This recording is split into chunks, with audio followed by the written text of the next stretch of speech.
Thank you for watching, liking, commenting, sharing, and subscribing right now. Hey everybody, I'm Chris Pirillo, and this is your Geek Out for today. And no, I'm not in a very good mood right now because I may have destroyed my iPhone accidentally. I'm sure that may put some of you in a good mood, but not in a good mood. But I am grateful that we are supported by GoToAssist from Citrix. You can take control of your IT world from one simple cloud-based platform. With GoToAssist, you can keep all of your systems up and running while keeping all of your users supported. Provide live or unattended support from anywhere, even from your iPad. And yes, my iPad is still working. For a free 30-day trial, visit GoToAssist.com, click the Try It Free button, and use the promo code Pirillo. And speaking of iPad, I've got the Locker Gnome app running here in landscape mode. Caleb Longnecker is the person I want to award today as the subscriber of the day, and the participant with our mobile app. Even though he's not listed as number one, he has shared over 801 times from this application. That helps drive attention to the application.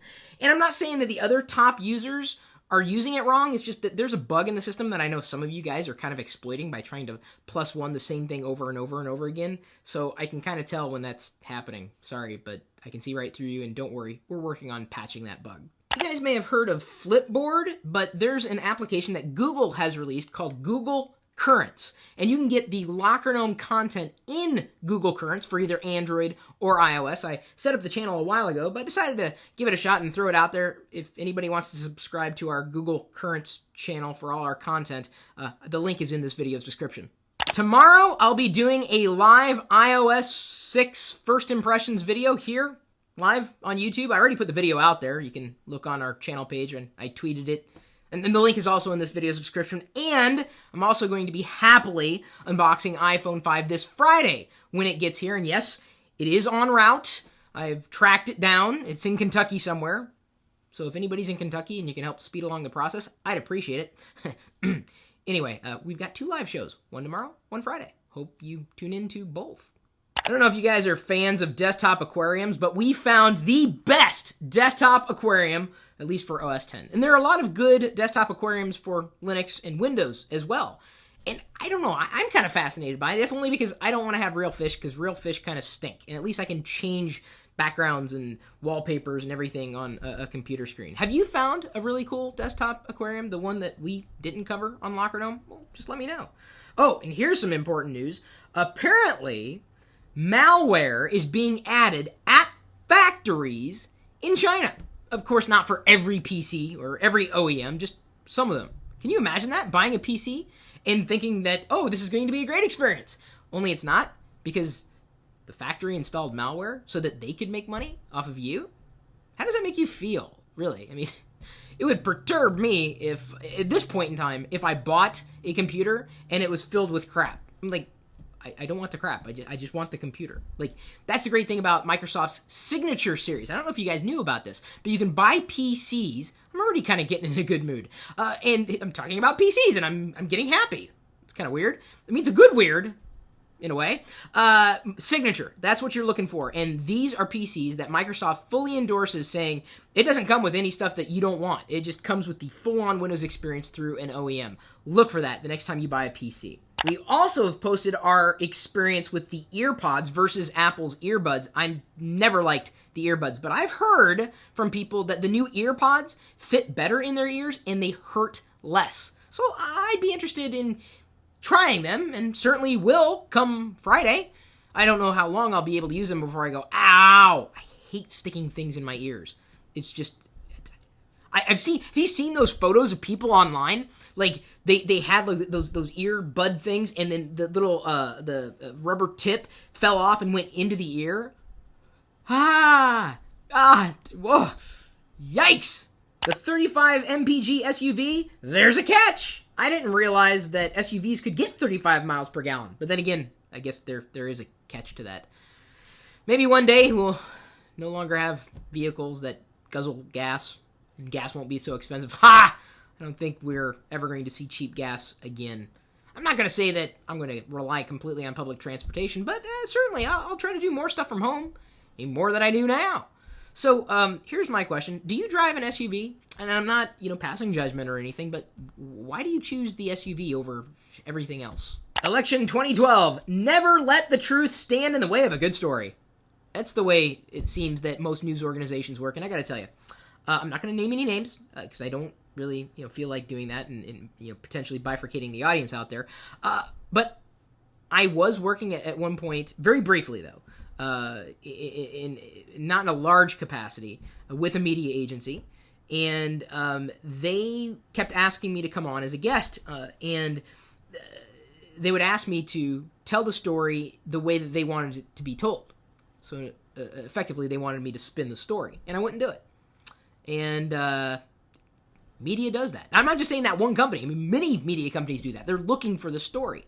And when it comes to politics, man, they're just going to wind you up. That's all you got to do. If I want to wind you guys up, all I got to do is start talking about an iPhone, talking about Android, talking about a Mac, talking about a PC. And you guys get wound up. Ah! It's like politics, right? It's like a personal decision. Yeah! But they're facts that you just can't ignore. I've tuned into C-SPAN. You think, oh, well, that removes all the spin. And it does, because you get to listen to the politicians. And I've heard them lie outright. Like, I just could not believe what I was hearing coming from I'm like, do you guys not realize that I have the internet and can fact check you, or I remember how you voted the last time and you're telling me different and I'm just supposed to believe you? Okay, the truth is relative, guys. Facts are facts. And when it comes to your voting decision, don't listen to anybody but yourself. Okay? I don't care who you vote. I really don't care. I genuinely do not care. And that's not to say I want anybody leading this country or any country. I want the best person for the job. But my choice is going to be different from your choice. It's definitely going to be different from the media's choice. Don't listen to the media. Go to the source. Do your own research. Stop being lazy. You're not lazy when it comes to researching gadgets as geeks. Don't be lazy in researching politicians that you're voting for. I mean, just don't listen to the media. And no, this doesn't count. Because I'm not asking you to vote for one person or another. Oh my gosh, Chris is actually using his brain. Dude, it's my mind. I gotta use it. Use yours. You can't use mine. Unless mine. You can't use my mind. I might be able to rent it, though. So that kind of leads me to the story we wrote on Locker Gnome that I wanted to geek out about today, in depth. Your choice in technology doesn't make you better than anyone else. Okay? We've talked about this before. Your choice of a platform is not a religion. And if you need me to, dive deeper into that, some people believe it's like the Crusades. Like, you have to have everybody else, believing the things that you believe in and liking the things that you like in order for the world to get along. It just generally doesn't play out all that well. Look up the Crusades, you can see just how bloody it is. And it seems to me that it does more to divide us rather than unite us. I think we all agree we like technology, at least the people in this channel, and we're kind of geeky, okay? So that's what we agree on, and that's where we should stay. And we can have debates over which might be better in a certain way and which might be better in another way, but best is always going to be relative. And it just seems to me more and more that I see people beating other people over the head because they chose something differently. So how is this different from religion? Well, some people just haven't figured that out for themselves yet, but religion is generally something that, you cling on to, and that centers your life. Technology, I don't really think should do that. If only because you probably change your technology, your gadgets, your hardware, your software more frequently than you change your underwear. Okay, maybe not that frequently, but frequently enough. You don't change your religion all that often. Once, maybe twice in your life. So it's not a religion. Your choice is going to change. And you have to be comfortable in your own decisions to know full well that it works for you. And if someone sees it the other way, fine, it works for them. But I just cannot, I seriously, I'm not losing faith in humanity or anything, but I don't understand how people could admonish someone. What if I got mad at you because you didn't eat bacon? I love bacon.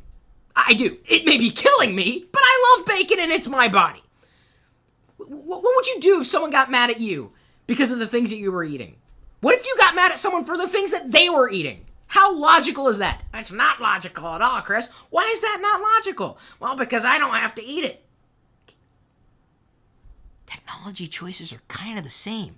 And it's cool to know that you belong to a greater group of geeks, and even the subgroup of geeks. And we can have fun, talking about differences, and do so, I think, in a civilized manner, not ignoring facts. And I think that's the biggest problem is that so many people confuse facts with the truth, and they're two different things. I mean, facts are facts. You can't change the facts. Truth is completely relative. It was funny. Last night on YouTube, in fact, I screen capped it, posted it to Twitter, posted it to Facebook. Someone was just, he was upset, I don't know why, over the iPhone. He said, it's another crappy phone. Of course, he didn't use the crappy as a word. You can't change the battery, no removable media, no flash support. And I'm thinking, is this like 5 years ago? Because the only way I could respond is like, Apple's apparently failed at not supporting that. Maybe one day they will learn their lesson. Like, what reality is this person living in? Yes, the iPhone doesn't support those things. That hasn't made it a failure, okay? It's made it a failure for what he needs. But his universe is just, is this part of the greater universe. My universe is probably even less of a mouse fart in the greater part of the universe. But at least I respect the decisions you make. When I've talked about different hardware, some people get mad at me because of my opinions. I'm like, why are you getting mad because of my opinions? Like, opinions are subjective, okay? That's just the way it is. You're a fanboy! Okay, dude, once you start calling people fanboys, you've pretty much lost the argument, if there was an argument to begin with. Writing someone off for having extreme opinions is only showing you as having a problem, not them. You have to be comfortable in your own decisions. You don't look like the better person when you do that to somebody else. You look kind of bad. And I'm just saying that because you may be that person who's genuinely going to come out and, I crap that, or Apple this, and okay, good for you. I don't know what do you want, a cookie? You made someone else feel bad about the decision that they made. I'll give you my perspectives. I will tell you exactly what I think. And I'll give you as much as I possibly can. I'll even tell you when I cannot possibly answer a question because I don't have enough information. I will give you that. But what I cannot tolerate is people who have this idea that they're somehow superior to others. I don't understand that. I really don't. Genuinely don't. That is the worst of humanity, and it's probably one of the worst things that I ever experienced in dealing with gadget choices.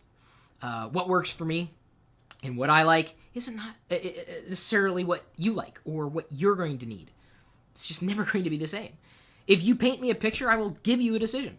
If it's all equal, then there's eventually going to come a time where you have to make the decision for yourself. What do you want?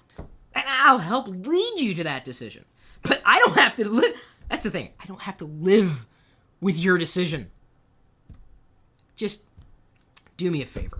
If we differ on opinions, don't be a dick. Okay? And I'm not saying that in a condescending way because I face a lot of you on Google+, which has become an absolute...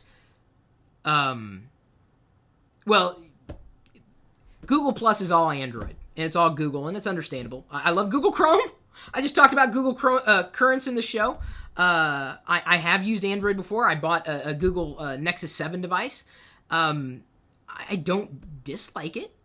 I think that it's definitely got a lot of power and promise in the way that it's growing, but you don't make yourself look better by slamming the competition. You make yourself look better by being a better product. So, I know there are a lot of nuances being thrown about. It's just that, generally speaking, I don't like dwelling in negativity. I got enough stuff going on in my own life. I mean, literally, I said at the top of the show, the iPhone speaker, the ear speaker, may be pooched. I don't know. It doesn't make me happy.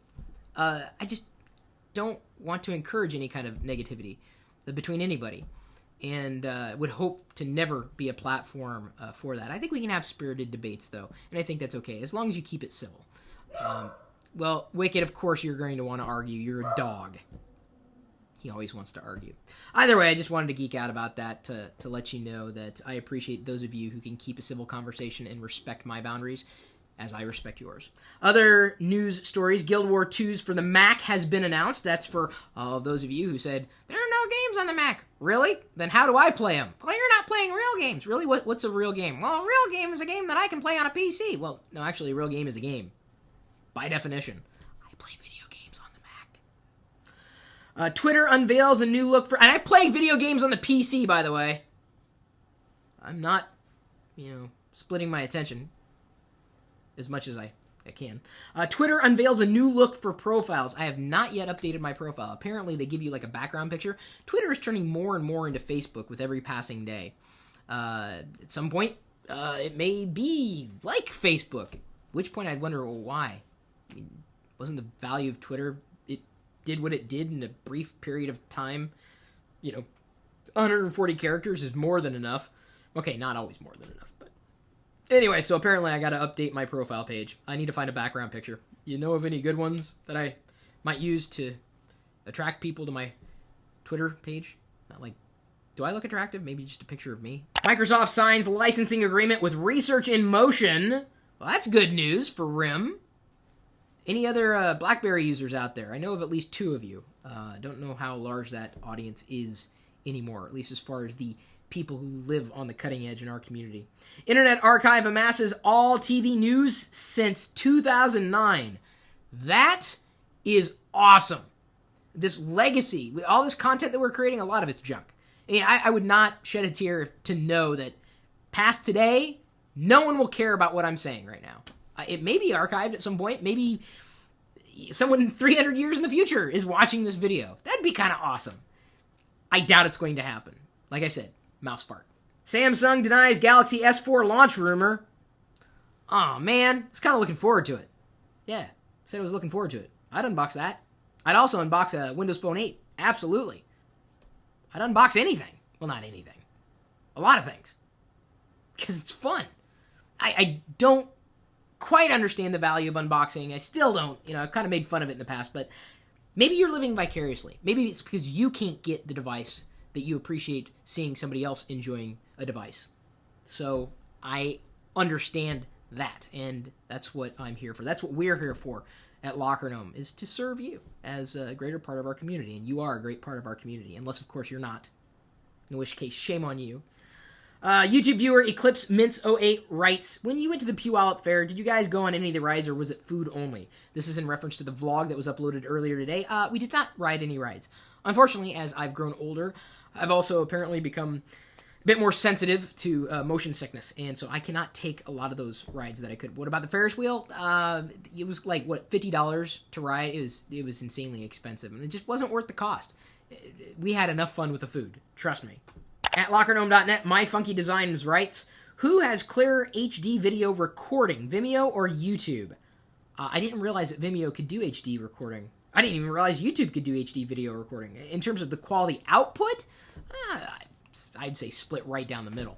At LockerGnome.net, Lestat611 writes, is it possible to ping from an Android device? Yes, you could ping any machine, or from any machine, so long as you have ping software. And I'm sure there's ping software available, or a ping tool available within a greater suite of tools on Google Play, or really any platform. Ping! Not to be confused with Ping from iTunes, which was one of Apple's dumbest ideas. Or maybe it was a good idea, just a poor execution.